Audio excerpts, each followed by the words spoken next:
That Thursday morning, the alarm clock started ringing at exactly 6 o'clock. 3 seconds later, Lincoln's hand stretched and turned it off, leaving his room silent once again. 5 seconds after that, he sat on his bed, moved the blankets away, and put his feet on the floor, still trapped in that state between sleep and consciousness. He stretched his arms as he yawned, and then he started to move his neck, trying to loosen it up. Exactly at 1 minute past 6 in the morning, Lincoln Loud was standing on his feet in his room, checking himself in the mirror. One of the corners in his mouth started to rise, ironically smiling at his own reflection. "I'm a mess," he said with gritted teeth. Somehow, his face seemed to have gotten years older in less than a week. The bags under his eyes were much larger than he remembered them being. He actually thought he was starting to have wrinkles around his eyes, and his whole face seemed to have been printed with the last few drops of ink in the cartridge. He knew that it was mostly due to the stress of the whole situation, clearly aggrieved by yet another night of restless sleep. He'd woke up in the middle of the night, agitated and covered in cold sweat, at least twice. It was happening to him since the second night of the hospital, and it was starting to affect him. Unlike the previous nights, however, Lincoln woke up determined. He grabbed one of his markers and moved towards his new calendar, the one he'd made the night before. He had thrown the previous one, replacing it with a brand new, handmade calendar going from the previous Sunday, when the artery in his head was supposed to kill him, and went on for exactly 3 weeks. The first 3 days, Sunday, Monday, and Tuesday, were already crossed out. In the third week, squares were colored in red. He knew that there was no way in telling when his heart would finally fail. It could be any moment, maybe even before the 2 weeks mark. But in order to organize his plan, he had arbitrarily designated the end of the second week as his deadline. Pun intended. There was a chance of living a few more days after that, but he couldn't count on it. He had decided that he'd had only until then to do the multiple tasks written on a sheet of paper right next to his calendar. Every objective had a little square box at its left, and only one of them had it checked. Think of a shorter name for this operation. The rest of the tasks, written in no particular order, had empty boxes waiting to be fulfilled within 10 days. Some of them seemed to be pretty easy to achieve. See a sunset. Try the new Bourbon Burgers Deluxe Combo. Teach Clyde out all the finishing moves in Super Mega Brawlers Turbo Fighters 24. Or plant a tree. But many others, Lincoln thought, could be very well replaced by things like win a marathon, and they wouldn't be necessarily more difficult. As such, fix things with Lynn. Write one last poem with Lucy, or kiss Ronnie Ann one more time. Beneath all of them, written in big letters, there were the phrase from Adrian's picture: "Your deeds are your monuments." "First morning in Operation Farewell," said Lincoln as he crossed out yesterday's square, Wednesday. "I'm at T-minus 10 days. There's no time to lose." He grabbed his towel, his bath loofah, and headed straight to the bathroom. He passed in front of all of his sister's rooms, but none of them seemed to be awake.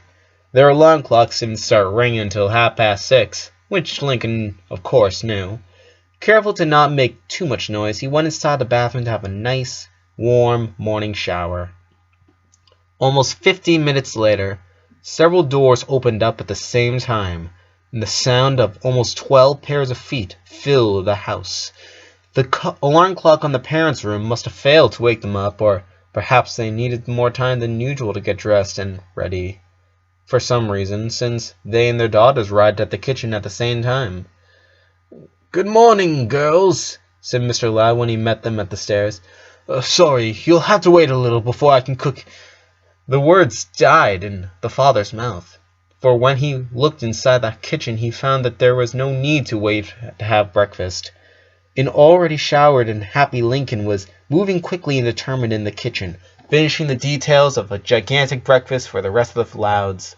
The kitchen countertop was completely covered by 12 dishes, all of them having a couple of toasts, some bacon strips, 3 piled up hot cakes with maple syrup, and everyone's favorite type of eggs.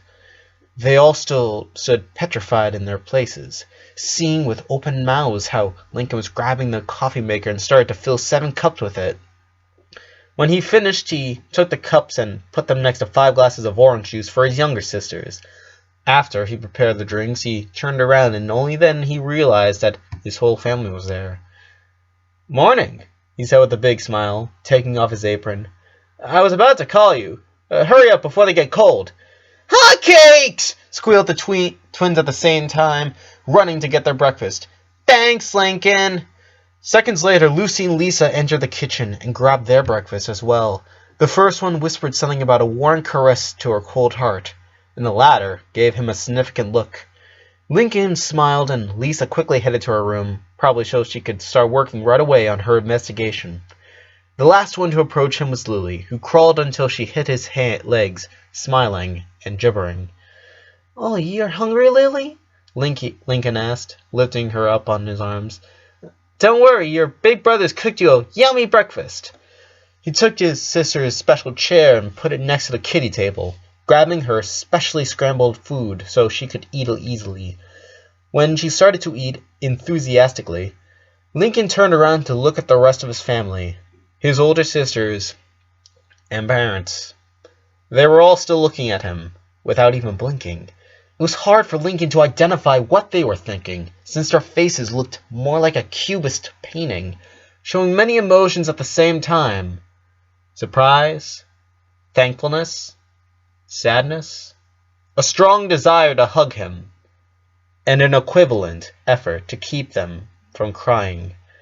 He also remained quiet, timidly smiling at them, waiting for someone to thank him or something. That's what he thought it would happen. They would all be very happy that morning present.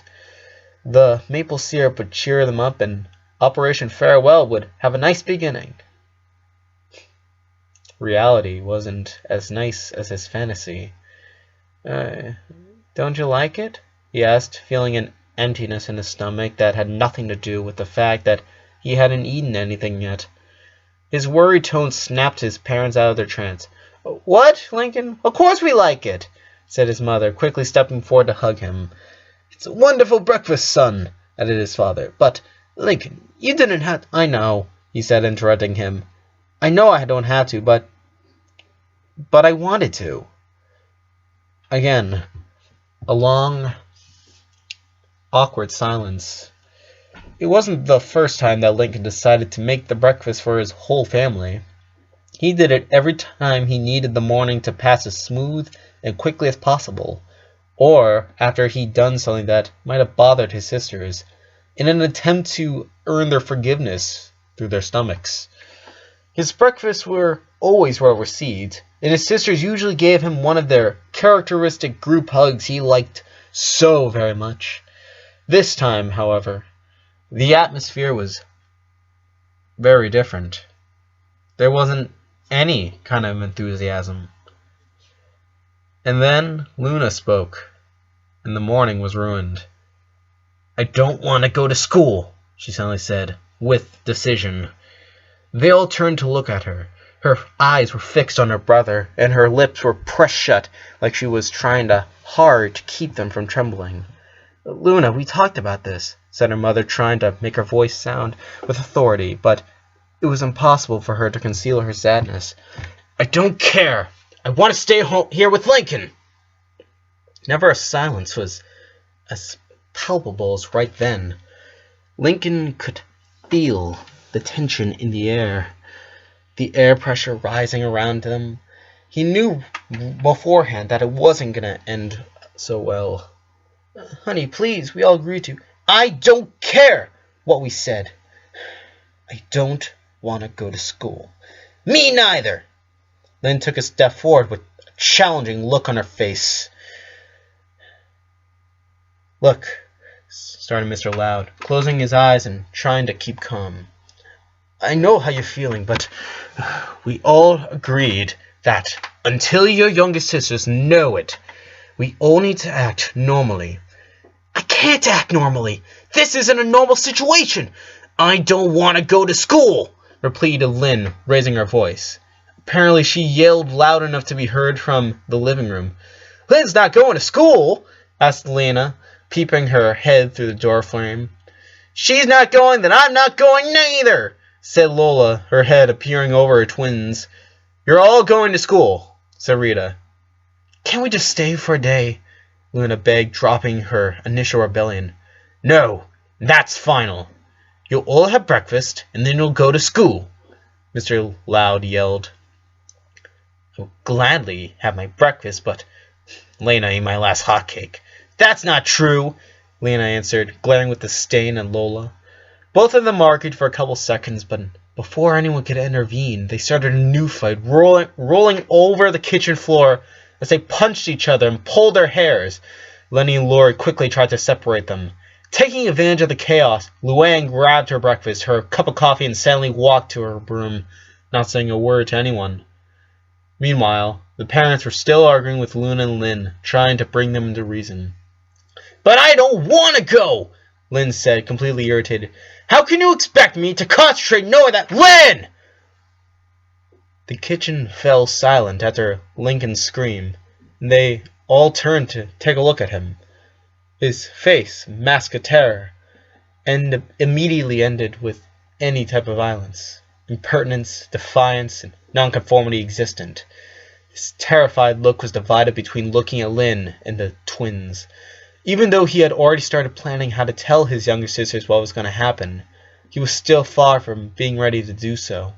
He stepped closer to Lynn and tried to grab her hand, but she jumped backwards, and he noticed that she was wearing a black neoprene wristband. He remembered how she had hurt her wrist the day before by hitting too hard her macarara, and he felt even worse if that was somehow possible. Please, he simply said, almost begging. Lynn was inevitably pissed off. Her lips were almost non-existent, compressed in such a thin line that she seemed to be realizing in a human effort to keep herself from opening her mouth and say what was going through her mind, and her nostrils looked like they were about to spit fire. She was staring at him, frowning, but her eyes were glowing, threatening to start crying. She looked at him for a few seconds that Lincoln found everlasting, until she finally closed her eyes, took a deep breath, and she went quickly and annoyed the countertop. She grabbed her plate and walked away from the kitchen without looking at anyone. She stopped by the door frame next to the twins. Thanks, Link, she said without looking back, and she went up the stairs, closing her bedroom door so hard that the whole house trembled. Luna realized that the battle was now lost, so she also took her plate, thanked Lincoln with a hug, and went to her room too. The tension in the air started to fade away, along with Lincoln's hope of a peaceful, relaxed morning. After a brief lecture from their parents, the twins went back to the living room, wanting to play a little more with Lucy before going to school. Aware of how upset they were, both Lynn and Luna, Rita and Lynn Sr. decided to go to their rooms and have a little talk with them. When they left, the kitchen stayed quiet, with the exception of Lily's gibberish as she fed herself, oblivious to everything. Lincoln dejectedly grabbed the food and went straight to the dining room. He put everything in the table and let himself fall on his chair.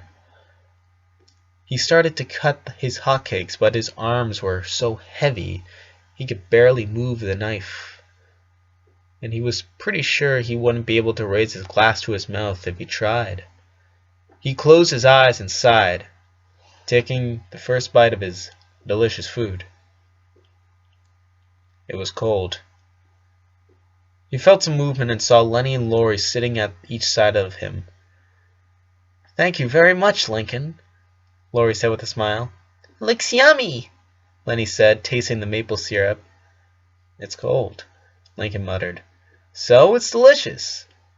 I just wanted to cheer you up, he confessed, leaving his fork aside and looking down. I didn't mean to get them sad or upset. His sister said nothing. They kept eating almost for inertia, as if to have an excuse to cover their lack of words. Finally, after an exaggerated, long sip of coffee, Lori put her cup down on the table and grabbed Lincoln's hand. "They're not mad at you," she affirmed him, trying to look at his eyes. "Not with Mom, nor Dad. Neither. You know that, don't you?" "Luna hugged you," Lenny added, with the air of someone who gives their final argument in a debate. Slowly he nodded. "They're just sad for, well, this whole thing," Lori said, almost in a whisper so no one would hear them. "Yeah, I know." Again a new silence. "Your breakfast did cheer me up," Lenny noted with a smile. "Me too," Lori added. "And Lily seems to like the hotcakes and scrambled bacon." Lincoln tried to smile, but the result was a sad grin. "It's good to know that this morning was only 80% failure." He tried to make it pass as a joke, but that only added to the failure rate. The rest of the breakfast was in the most awkward and complete silence. "Stop. No! You gotta listen. No! You're wrong. You got it all wrong. I don't want to hear any excuses. Come on, just listen to what I have to say. No!" A hand grabbed her by the wrist and violently turned her around. The surprise only lasted for an instant, after which Ronnie Ann roughly freed herself from the grip. Having had enough, she threw her stuff to the floor and took 2 steps forward, leaving her face only 5 inches from the boy that had been bothering her since they entered the school 5 hours ago. "Look, I may not have been clear enough the last 30,000 times I said this to you today. So pay attention, because this is the last time I'm going to repeat this. I don't care what you have to say to me, or what you've been told to tell me. I'm not interested in anything related with him. I don't even want to hear his name again. So leave me alone, mind your own business, and don't come close to me again." Had it been any other boy, she would have grabbed him for the collar of his sweater just to send a clearer message, but only a look full of hate and a threatening tone was enough to deal with Clyde McBride. The boy seemed to be about to wet his pants, with his whole body shaking and his face turning pale. Ronnie Ann kept the cold eye contact for a while, and then she roughly turned around, hitting him in the face with her hair. She grabbed her school bag, her skateboard, and tried to keep walking to her house. After walking a little more than 3 feet, however, she heard the sound of quick footsteps, and Clyde stood in front of her, open-armed as if he really believed he could actually stop her. Ronnie Ann was really tired. Last night she had cried herself to sleep, trying to keep her sobs quiet so Bobby would hear her. She shouldn't have worried. He got home so tired from his night job that he didn't even check in on her. She could only think of what had happened in the mall that afternoon. Part of her was embarrassed for having misread Lincoln's intentions so badly, for believing he would want her as something more than a friend, for making herself a fool after telling him that she wasn't ready for a relationship, when that's not what he wanted to ask her. Another part of her was completely furious for having witnessed that hug between him and Christina, because when the ginger arrived, Ronnie Ann didn't really believe that Lincoln could be dating her. She just said that because it was the perfect excuse to flee from there, to escape from that embarrassing situation she had put herself into. But as she ran to the exit, she started to think, maybe it wasn't such a crazy theory after all. She turned around just in time to see the happy couple reunited in a warm, deep hug. And then she felt furious. Deceived. How could Lincoln still feel something for Christina? After the public rejection? After switching classes when that video went viral in the school? How could he still feel something for Christina when he had her, Ronnie Ann? Hadn't that kiss on the fountain meant anything? And that final thought was all her heart could think of. She was sad. Very, very sad. Stupidly, she had taken her for granted that she and Lincoln had something special going on. Their meetings, a couple of kisses, and she had already bought the Prince Charming fairy tale. She should have known that fairy tales were just that, tales.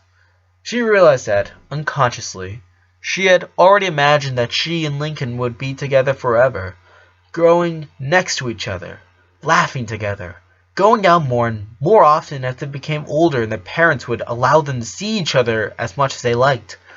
Seeing Lincoln hugging Christina that way was a hard takedown to her illusions. It was almost like a part of her just died. She had been a fool to fall in love that way. Because yes, she had assumed it. She had fallen in love. It was hard for her to understand and accept that, because that was her first love, and she had nothing to compare with, definitively say it was love. But now she was convinced. How could it not be? Why would it hurt so much if it wasn't love? She had fallen in love, and she had suffered. Well, no more. If her skate had taught her anything, it was that you don't stop when you fall and get hurt. You stand up. You get on your skate again. Learn from your mistakes and keep going on. She was decided to move on, and the first step was pretty clear. Forgetting Lincoln. The fact that he wasn't going to school anymore was a relief. She didn't really know why that was the case, since the day before he seemed to be in good health. But she didn't care. The less she had to see him, the better. But she had forgotten about Lincoln's shadow, Clyde.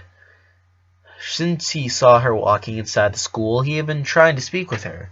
She had to give him credit. He was loyal to his best friend. He spent every minute of the day trying to speak with her. During recess, he tried to lose him in a crowd. During lunch, he went straight to the library so he wouldn't find her in the cafeteria.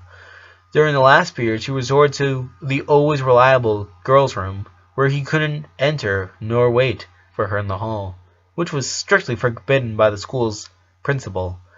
It was a relief to hear the sound of the bell that indicated the end of the day, but she had barely walked out of the school when he ran into her once again. Now she had him standing right in front of her, stopping her from leaving. She didn't really like Clyde. In fact, she was still pissed off about the way he'd been bothering her during her date with Lincoln at John Juan's. All this time, she had been standing him, only because he was Lincoln's best friend. But now that he was out of her life, there wasn't any reason to keep pretending she liked him. "Clyde, step aside." "No!" yelled the boy, staying right where he was. His voice sounded with confidence, but he was still shaking. "Why are you doing this?" she asked, getting angry. "Because Lincoln is my friend, and he needs me. He's suffering because you didn't let him explain himself." "Explain?" she asked through gritted teeth. "And what was he supposed to explain to me? How long has he been dating Christina?" "You're wrong. He's not dating her. He likes you." "I saw them, Clyde. I saw when Lincoln doesn't like her," he screamed, waving his arms in exasperation. "Why don't you get it? Christina only went to see him because..." He couldn't end the phrase. She pushed him in the chest, and Clyde almost fell backwards. He stumbled until he got his balance again. He looked scared, but stayed in front of her anyway. "Don't you scream at me again," she threatened him, pointing at him with a finger. "You're acting like an immature child." She'd never seen a boy so scared in her life, but oddly enough, Clyde was still trying to stop her. It looked like he was collecting every ounce of courage that he could to find in his heart. Just stay there, facing her.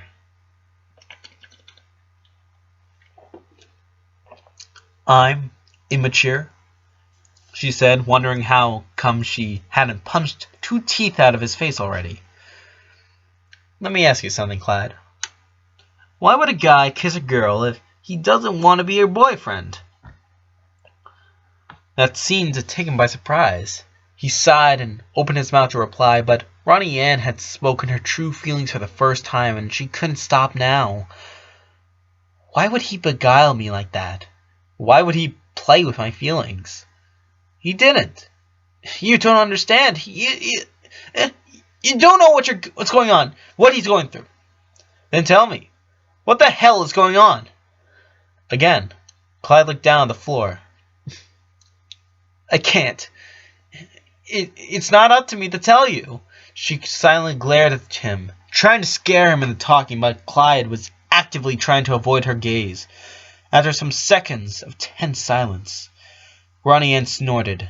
She fixed her bag on her back and started to walk, but he stepped in front of her again. "Oh, wait! Please, just let me!" She raised a fist as if to punch him in the face. Instinctively, Clyde turned his head and raised his arms to cover his face. Taking advantage of how scared he was, and the fact that he wasn't looking at her, she stepped over her skate and started to ride away from her at full speed, not giving him time to fall nor catch her. She rode the sidewalks, dodging pedestrians and people taking their dogs for a walk, trying not to think. But it was of no use. Ronnie Ann couldn't avoid feeling confused. What was Clyde talking about? He said that Lincoln was going through something. What did he mean by that? Would that be what Lincoln had tried to tell her? What she had misunderstood for a love declaration? She started to feel guilty. Maybe it was something.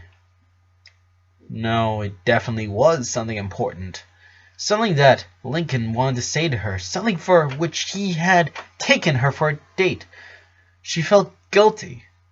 But then she remembered Christina, and she felt angry again. Clyde had assured her that Lincoln didn't feel anything for Christina anymore, though. But he was his best friend. What could he say? He would obviously stand for him, trying to justify him in any way possible. What she'd seen left no place for misunderstandings. She was a girl, and she had this innate ability to detect some things. And her sixth sense was telling her that that hug Lincoln had given to Christina was a tender one. A hug of contention. A hug of protection. The kind of hugs a brother gives to his little sister, or a boy gives to a girl he likes. As far as she knew, Lincoln and Christina didn't have that kind of relationship before. Since that embarrassing video of Lincoln had gone viral, she hadn't seen them interact again. Since when was Lincoln in hugging turns with Christina? Since when could he embrace her in such a tender way? What hurt Ronnie Ann the most was the fact that Lincoln had never embraced her like that. She was kicking the floor with fury, speeding up on the sidewalk until the houses on either side of her started to look more familiar. She spotted her house in the distance. It was a pretty humble, one-story house with 3 bedrooms, 1 bathroom, kitchen, a dining and living room. What she liked the most about her house was the backyard, where Bobby had built an improvised half-pipe for her. She was pretty sure that the ramp wouldn't pass any type of safety check, but she loved it anyway.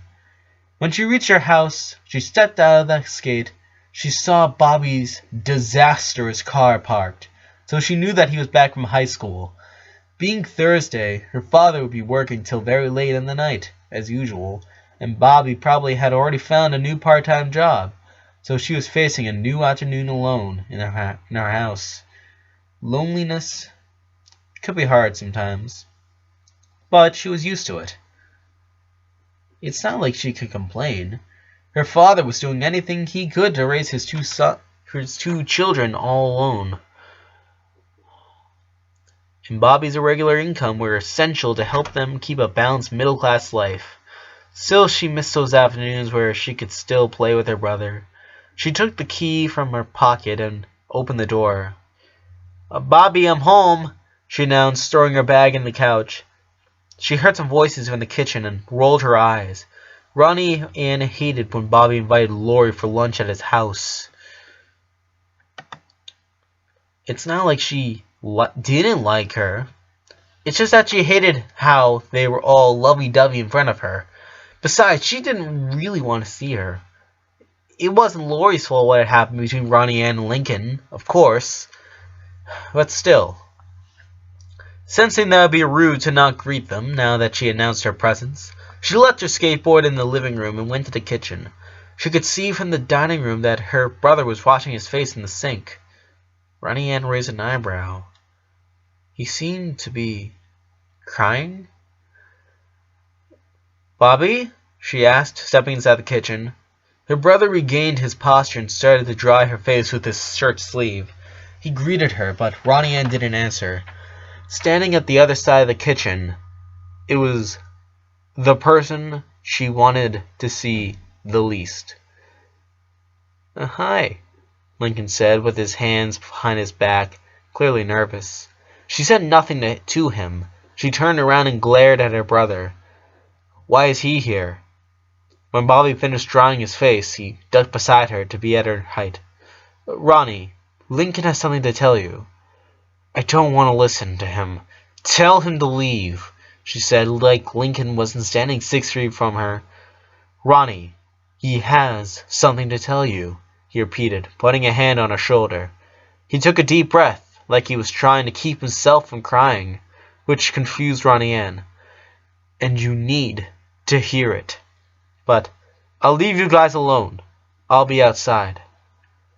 Without giving her time to reply, Bobby stood up and walked outside. She saw nothing. She simply turned around and walked away from the kitchen. Ronnie Ann, wait! He called her, going after her. She walked across the living room, entered the hall, passed in front of the bathroom door, and went inside the room, closing the door behind her. Luckily, the door lock was still working, so she put it on and then sat on the floor with her back against the door. Please, Lincoln said from the other side. She didn't hear any attempt to move the doorknob, and she was kind of grateful for that. He couldn't have opened it anyway, but she appreciated the fact that he would respect the privacy of her room. I don't want to talk. I don't want to listen to you, she said, loud enough for him to hear it. Look, I know you're upset. I just want to explain what really happened. I'm not interested. Go away! She heard him sighing, and then silence. She would have loved to hear footsteps heading to the living room, but instead she felt something sliding down the door. I really need to tell you this. But I don't want it to be this way. I want to look you in the face while I'm saying it. So I'm going to stay here, waiting until you want to talk with me. I don't have plans this afternoon, so take all the time you need. Ronnie Ann pressed her knees against her chest and looked down. She knew that Lincoln was sitting just like her, only on the other side of the door, only 1.5 inches of wood between them. She didn't want to talk with him. She was pretty sure that if she did, she would probably end up yelling at him, possibly hitting him, and she didn't want that. So she decided to do the simplest thing, ignore him. The first 5 minutes were the easiest, and they were still endless for Ronnie Ann. She was sitting against the door in silence, waiting for him to be bored and to leave her alone, in the best case, or for him to get tired of waiting and to start speaking, in the worst case. But he didn't speak or move. He sat there, patiently waiting for her. For 10 long minutes, Ronnie Ann tried to ignore him, until she couldn't take it anymore. With a swift move, she got up, unlocked the door, and opened it ajar. Not being waiting for that, Lincoln fell backwards as soon as the door was opened. He lay down on the floor with his head next to Ronnie Ann's feet. She, still knowing that she was mad, that she didn't want to talk with him, Lincoln smiled at her. You have 1 minute to speak before I kick you out of my house, she hurriedly said, to keep her from smiling back at him. He stood up immediately, brushed out the dust out of his shirt, and looked straight at the girl in front of him. Ronnie Ann, I know you're angry, but you got it all wrong. 50 seconds. Lincoln snorted and shook his head, slightly annoyed.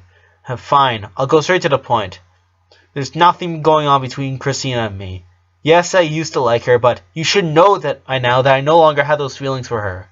I had them for you. He gave her a tender smile, and Ronnie Ann looked down, blushing. Taking that as a good sign, he took a step forward and tentatively raised his left hand to caress her cheek. But she grabbed him by the wrist before he could touch her, and she glared at him with a look of anger and sadness. Lincoln felt a twitch in his heart when he realized that it was the same look Lynn had given him the same morning in the kitchen. You like me? She asked, still grabbing his wrist. Yes, I like you. It's obvious I like you. Yearly said, feeling the pressure in his wrist. You made me look like a fool, she said. What? When? I thought you were going to ask me to. You know, go steady. Oh, yeah, that. Their eyes met and they could read each other's feelings like an open book. Ronnie Ann's look was demanding a quick answer, and Lincoln's was desperately asking for a divine intervention to illuminate him and help him find the right words. You have 20 seconds left, she casually said. Look, it's not that I don't want to be my girlfriend. If you're going to give me some kind of it's not you, it's me crap, she interrupted him, finally letting go of her grip on his wrist. Keep it to yourself. But that's exactly what's going on. Listen, I really like you. You're such a good girl, and I've been thinking of asking you to be my girlfriend for a while now. Ronnie Ann's heart started beating faster. Then why didn't you? She asked. Because what? Because I was scared, you know? He admitted. I never asked anyone out like that.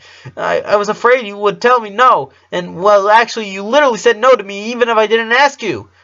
You don't understand me, she complained, although part of her suddenly felt guilty. What I meant was, look, I'm sorry about that, okay? But if you'd like to ask me now, I'd say yes. It was extremely difficult for her to say that. She felt naked, like her whole facade of a tough girl had fallen apart. Like Lincoln could now look straight into her soul. She felt vulnerable, unprotected, and cornered. A fragile house of cards. Lincoln, meanwhile, looked stunned after hearing her say that.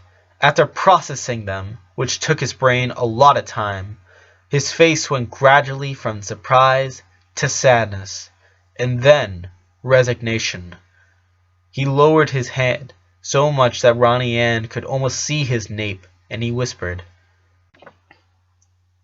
Ronnie Ann, I can't. Those two words blown the cards away the instant they were said. Why not? She asked, frowning and feeling the corner of her eyes starting to itch. I can't, he simply said, defeated. Ronnie Ann took a step back. She bit her lower lip and clenched her fists, feeling a tear running down her cheek. You're so stupid, she yelled, furious. She felt betrayed once again. She'd been hating him for a whole day, suffering for feeling rejected. Then, for some precious seconds, she felt like maybe she had indeed misunderstood everything after all. She felt like maybe there was a chance of them being together. But then, he did the same thing he'd done the day before. He crushed her hopes again. No heart should be allowed to suffer that much. No, wait, said Lincoln, sensing as prayers hadn't been answered, nor his words had been the most appropriated. You can't even give me a reason? Ronnie Ann yelled, interrupting him. It's not that simple, Lincoln said, trying to defend himself. You better make it simple then. I'm dying! He finally screamed, giving her an intense and profound look. I'm dying, okay?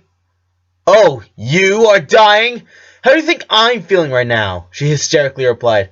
No, he complained, giving himself a facepalm. No, listen to me. I'm literally... Is it because you're embarrassed of being seen with me? She suddenly asked, her eyes wide open, like she just experienced an epiphany. What? No, Lincoln said, almost offended. Yeah, that's probably why, Ronnie Ann continued, like she didn't hear Lincoln's complaining. You're always embarrassed when someone sees you with me. What is it? Am I not pretty enough? Am I not girly enough for you?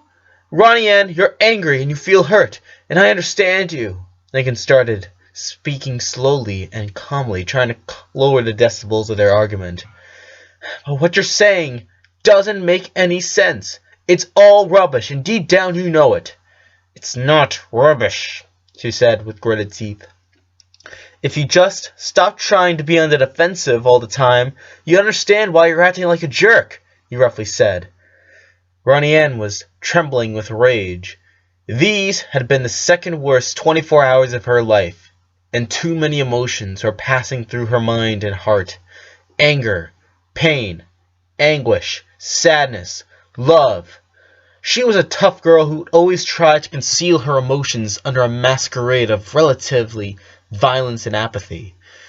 For a long time, that had been her only way of dealing with the pain, her way to move on after it all she'd been through. It was the only world she'd known for so long that she went straight back at it the moment that pain and disillusion came about. Lincoln couldn't dodge it. He didn't even get to step aside, duck down, or even get ready for it. Ronnie Ann's open palm hit him right in the face, and it made him tremble backwards. He took both hands to his face, pressing them against the place that was starting to ache. He closed his eyes and let out a groan of pain. Ronnie Ann, he said, feeling a burning sensation in his cheek. Go away, she said with tears in her eyes. Please, go! He ran away. She heard him dashing through the living room and opening the front door. Ronnie Ann headed to the bed and laid there, with her pillow pressed against her face to muffle her sobs. She wanted to fall right asleep. To sleep, so she wouldn't have to think. To keep herself from facing those feelings inside of her. She just wanted to escape her reality for a while. What happened? Bobby entered her room, and any chance of disappearing faded in an instant. Ronnie Ann rolled over her bed, turning to face away from him, while the pillow was still covering her face. Ronnie, what did you do to him? Bobby asked, sounding worried. She couldn't bear that tone, nor that accusation. She just wasn't in the mood to let it slip. She put her pillow down and looked at her brother, not worried about the fact that he was seeing her cry for the first time in months. You should be asking him what he did to me, she said, looking at him with reproach. Bobby sat on the edge of the bed, 3 feet from his little sister. Ronnie, why is he running away? Because I hit him, that's why, she said. You hit him? He said, startled. Ronnie! Why are you defending him? She said, grabbing her pillow and throwing it at his face. I'm your sister. You should be defending me. Didn't he tell you? He softly said, his eyes filled with sorrow. Tell me what? She said, annoyed. The only thing he did was telling me that he doesn't want to go steady with me. Ronnie got closer to his sister. Twice he opened his mouth, but the words just wouldn't come out. Finally, he took a deep breath and spoke before he could change his mind. He's dying. What's that supposed to mean anyway?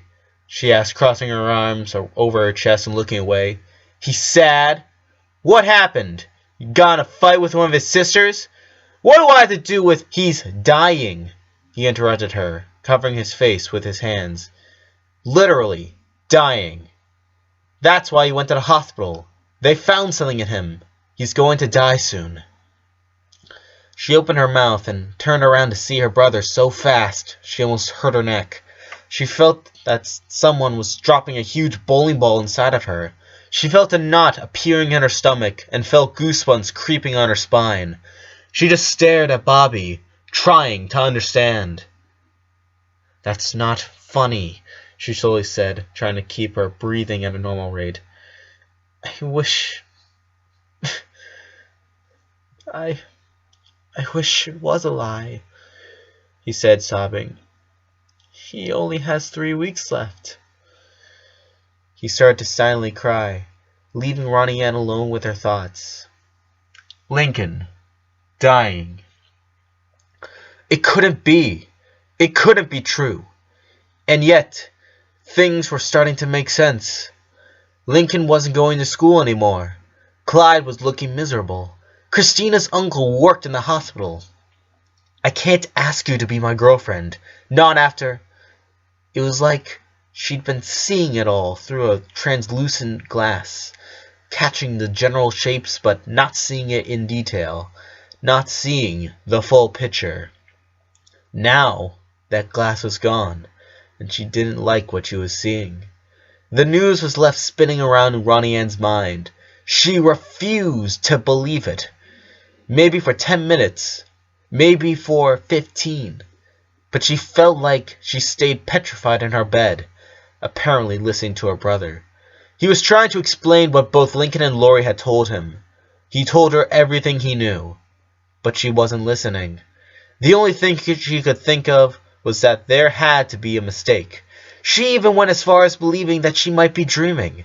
Maybe she'd fallen asleep right after Lincoln left her room, and this was just her subconscious playing her a terrible joke.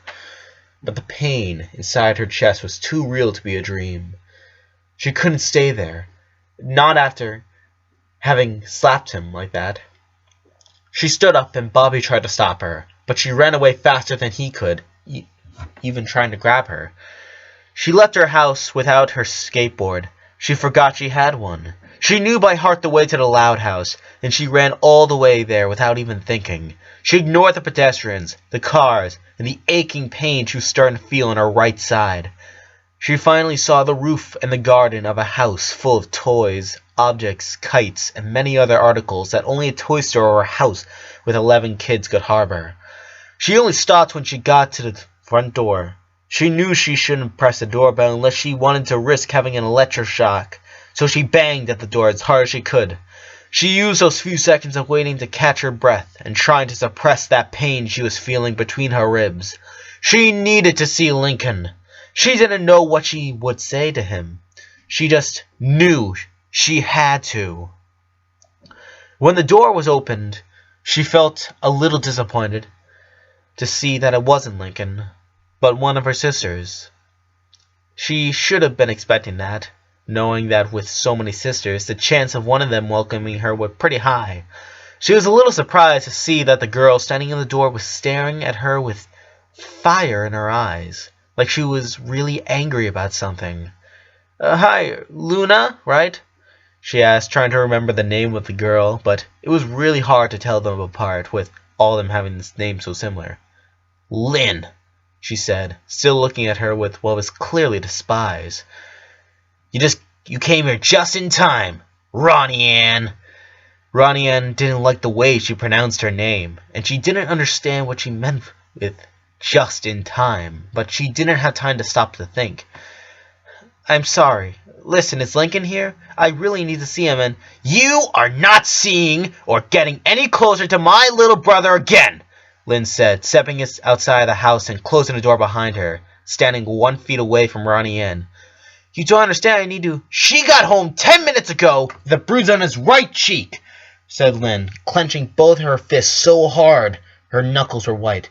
We forced him to tell us what had happened. Ronnie Ann felt extremely guilty. Now that she had knew the truth, she realized how wrong she'd been at the wrong time, and that she had been acting like a jerk, like a stupid. All because of some stupid jealousy, her anger and her sadness. Ultimately, because of her insecurities. I'm sorry, he told us what happened yesterday too, she interrupted her. Do you really think Lincoln could be seeing 2 girls?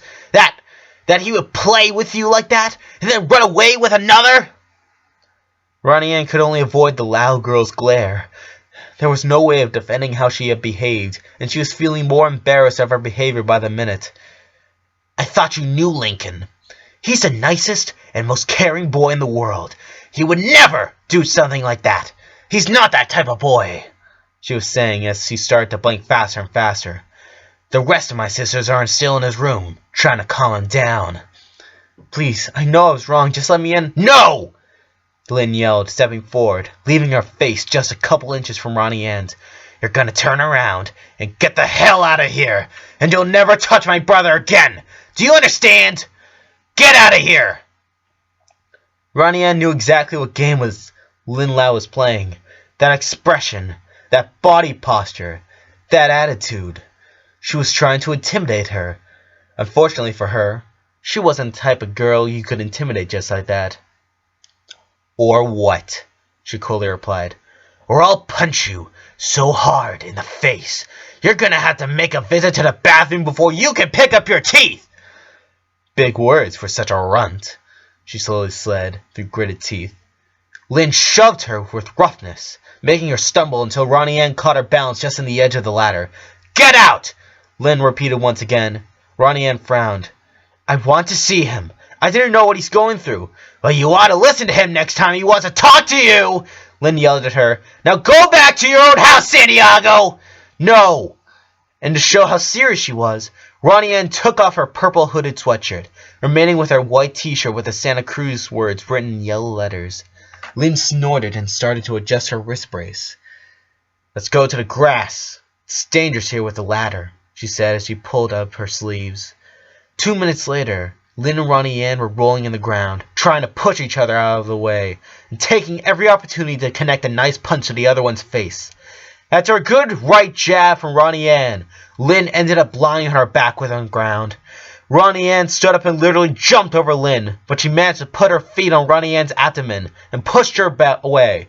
By the time the Santiago girl managed to sit up, Lynn was already waiting for her, looking for a surprise attack.